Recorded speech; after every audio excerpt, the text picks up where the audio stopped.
এখানে আরেকটা ব্যালট হবে হা এবং না। আপনারা এটা গণভোট হয়েছেন না, এটা গণভোট। গণভোট হবে হা এবং না।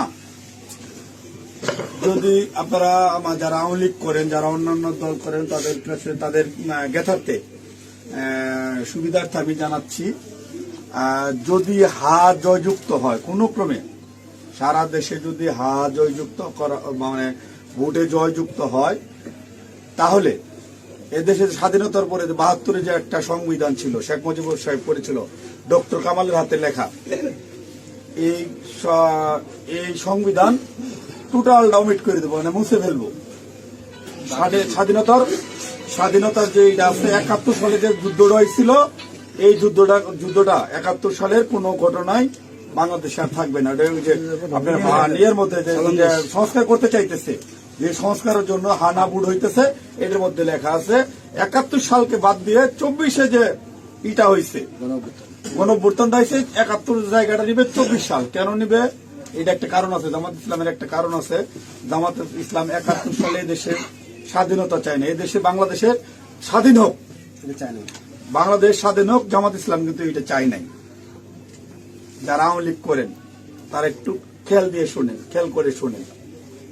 যদি হা জয়যুক্ত হয়, তাহলে আওয়ামী লীগ কিন্তু এখন মানে কি জানি প্রজ্ঞাপনের মাধ্যমে আপনার স্থগিত হয়েছে, আওয়ামী লীগ নির্বাচনে অংশগ্রহণ করতে পারবে না।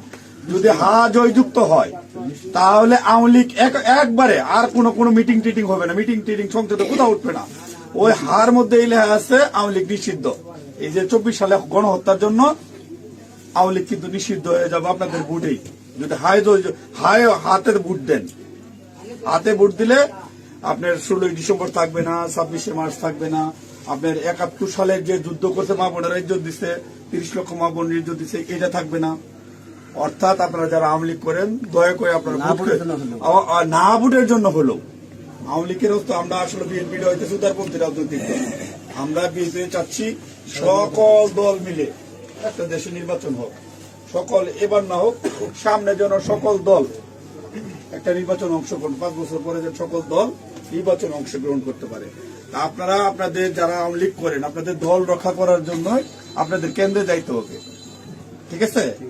আপনাদের কেন্দ্রে যাইতে হবে, আপনাদের দল রক্ষা করার জন্য, না ভোট দেওয়ার জন্য, হইলে সার্বভৌমত্ব দেশ রক্ষা করার জন্য ৭১কে ফিরিয়ে, মানে ৭১ যেভাবে আছে স্বাধীনতা যুদ্ধটার ইতিহাস আছে, এই ইতিহাসটা রক্ষার জন্য হইলেও যারা না ভোট দিবেন, যারা আওয়ামী লীগ করেন, আপনাদের কেন্দ্রে অবশ্যই যেতে হবে।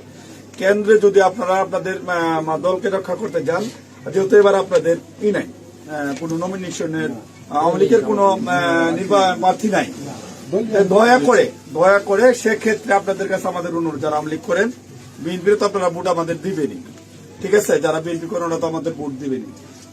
না ভোট দেওয়ার জন্য যারা কেন্দ্রে যাবেন, আপনাদেরকে যেতেই হবে, আপনাদের অস্তিত্ব রক্ষার জন্য, আওয়ামী লীগ রক্ষার জন্য হইলেও আপনাদের কেন্দ্রে যেতে হবে।